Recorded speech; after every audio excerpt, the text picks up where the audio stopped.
जय श्री कृष्णा फ्रेंड, आप सबका मेरे चैनल पर हार्दिक स्वागत है। आज मैं आपको प्रदोष व्रत की कथा सुनाऊंगी। प्रदोष व्रत का अर्थ है रात्रि का शुभारंभ। इस व्रत के पूजन का विधान इसी समय होता है, इसीलिए इसे प्रदोष व्रत कहते हैं। यह व्रत शुक्ल पक्ष और कृष्ण पक्ष की त्रयोदशी को किया जाता है। इसका उद्देश्य संतान की कामना है। इस व्रत को स्त्री या पुरुष दोनों ही कर सकते हैं। इस व्रत के उपास्य देव भगवान शंकर है। सायंकाल को व्रत करने वाले को शिव शंकर की पूजा करके अल्प आहार करना चाहिए। कृष्ण पक्ष का शनि प्रदोष विशेष पुण्यदायी है और शंकर जी का दिन सोमवार है। इस दिन पड़ने वाला प्रदोष सोम प्रदोष कहलाता है।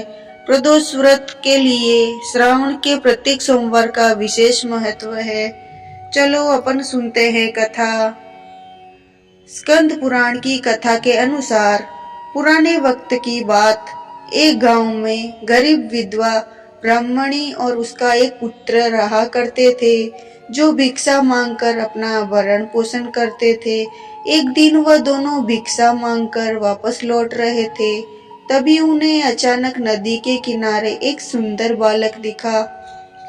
विधवा ब्राह्मणी उसे नहीं जानती थी कि वह बालक विदर्भ देश का राजकुमार धर्मगुप्त है और उस बालक के पिता विदर्भ देश के राजा है, जो कि युद्ध के दौरान मारे गए थे और उनके सारे राज्य पर दुश्मनों ने कब्जा कर लिया। जिसके बाद पति के शोक में धर्मगुप्त की माता का भी निधन हो गया और अनाथ बालक को देख ब्राह्मण महिला को उस पर बहुत दया आई और उस पर अनाथ बालक को अपने साथ ले आई और अपने बेटे के समान उस बालक का लालन पोषण करने लगी।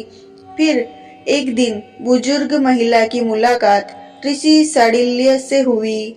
उन्होंने उस बुजुर्ग महिला और दोनों बेटों को प्रदोष व्रत रखने की सलाह दी और इस प्रकार दोनों बालकों ने ऋषि के द्वारा बताए गए नियम के अनुसार ब्राह्मणी और बालकों ने अपना व्रत संपन्न किया।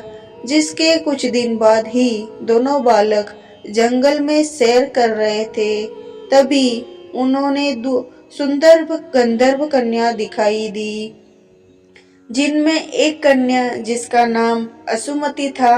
उसे देखकर राजकुमार धर्मगुप्त आकर्षित हो गए और फिर गंधर्व कन्या असुमति और राजकुमार धर्मगुप्त विवाह संपन्न हो गया। जिसके बाद राजकुमार धर्मगुप्त ने पूरी लगन और मेहनत से दोबारा गंधर्व सेना को तैयार किया और अपने विदर्भ देश पर वापस लौटकर उसे हासिल कर लिया। और सब कुछ हासिल होने के बाद धर्मगुप्त को यह ज्ञात हुआ कि आज जो उसे कुछ हासिल हुआ है वो उसके द्वारा किए गए प्रदोष व्रत का फल है।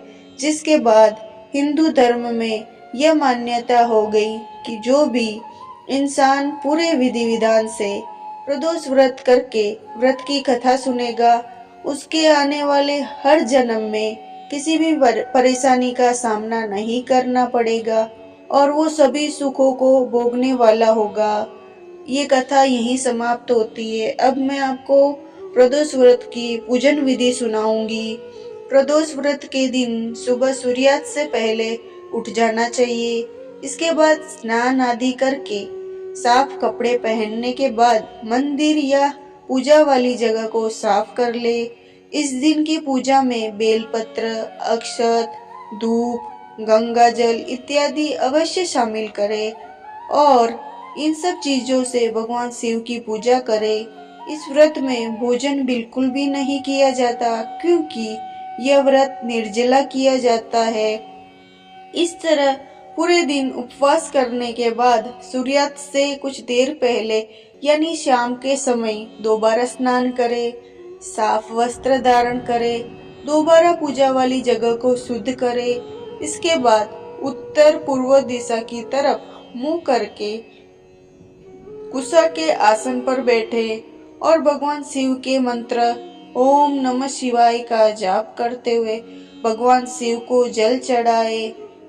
धन्यवाद। आप सबको मेरी कथा अच्छी लगी हो तो मेरे चैनल को लाइक और सब्सक्राइब और शेयर जरूर करें, ताकि आपको मेरी बहुत सारी कथाएं अच्छी अच्छी सुनने को मिले। धन्यवाद।